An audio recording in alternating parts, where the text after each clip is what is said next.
दोस्तों, आज मैं आपको एक बहुत अच्छी बात बता रहा हूं, ध्यान से सुनिएगा। अगर मोहम्मद साहब की शिक्षाओं पर मनन किया जाए, मुस्लिम शिक्षा जो है उनकी शिक्षाओं पर मनन किया जाए तो दो बातें उनमें सबसे अहम है। पहली क्या है, मोहम्मद साहब की जो शिक्षाएं हैं वो किसी भी एक देश के लिए नहीं है या किसी भी एक धर्म के लिए नहीं है, हिंदू मुस्लिम सिख ईसाई, ऐसा नहीं है, सबके लिए है। और दूसरी जो उनकी शिक्षाएं हैं आज से 1500 साल पहले जितनी प्रासंगिक थी आज भी उतनी है। जीवन का कोई ऐसा पहलू नहीं जिसे बेहतर बनाने, अच्छाई को स्वीकार करने के लिए मोहम्मद साहब ने कोई संदेश न दिया हो। उनके संदेशों को गलत अर्थों में लेने वो अलग बात है। उनकी जो बातें हैं वो इंसानों को सच की राह दिखाती है।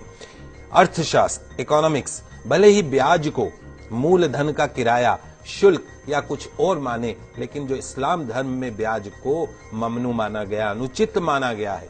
इस्लाम के मुताबिक ब्याज एक ऐसी व्यवस्था है जो अमीर को और अमीर बनाती है और गरीब को और गरीब बनाती है। इस प्रकार ये एक शोषण का जरिया है।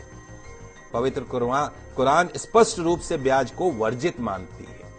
इंसानों के लिए कहा गया है, हे ईमान वालों, 2 गुना और 4 गुना करके ब्याज मत खाया करो, उस मालिक से डरो। ब्याज खाने से बरकत खत्म हो जाती है, ब्याज की कमाई से बरकत खत्म होती है, इससे इंसान द्वारा किए गए पुण्य भी खत्म हो जाते हैं। ध्यान रखें, ब्याज जो है वो धन को कम करता है, लेकिन दान पुण्य से धन कम नहीं होता। जो लोग ब्याज हासिल करने का निश्चय कर चुके हैं उनके लिए बहाने बनाते हैं, उसके लिए ये एक शैतानी धोखा है। जो लोग ब्याज लेने को सही कारोबार साबित करने की कोशिश करते हैं कि साहब ये तो हमारा बिजनेस है, और लोगों को भी यकीन दिलाते हैं कि ब्याज लेना उचित है, तो ऐसे लोगों को भी इसी प्रकार के शैतानी धोखे के शिकार होते हैं। तो जो लोग ब्याज खाते हैं उनके बारे में कहा गया है कि कयामत के दिन खड़े नहीं हो सकते, उसी तरीके से जैसे किसी को शैतान ने छूकर पागल कर दिया हो। यह इसलिए क्योंकि वे कहा करते थे कि व्यापार भी तो ब्याज के समान है। व्यापार को वैध कहा गया है, ब्याज को पूरी तरीके से अवैध कहा गया है।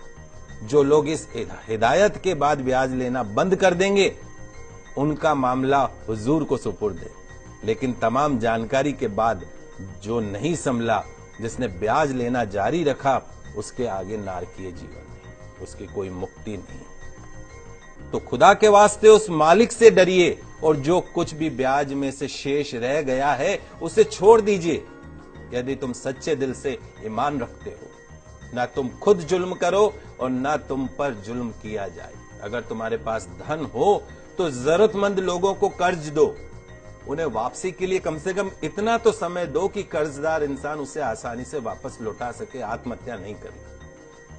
किसी वास्तविक वो अवश्यम भावी जो मजबूरी होती है कि जानबूझ के कोई नहीं, लेकिन मजबूरी है, अगर उस मजबूरी में अगर वो तुम्हारा समय पर धन नहीं लौटा सके तो उस पर कभी सख्ती मत करो, उसका अपमान मत करो, गालियां मत दो, उसे और समय दो।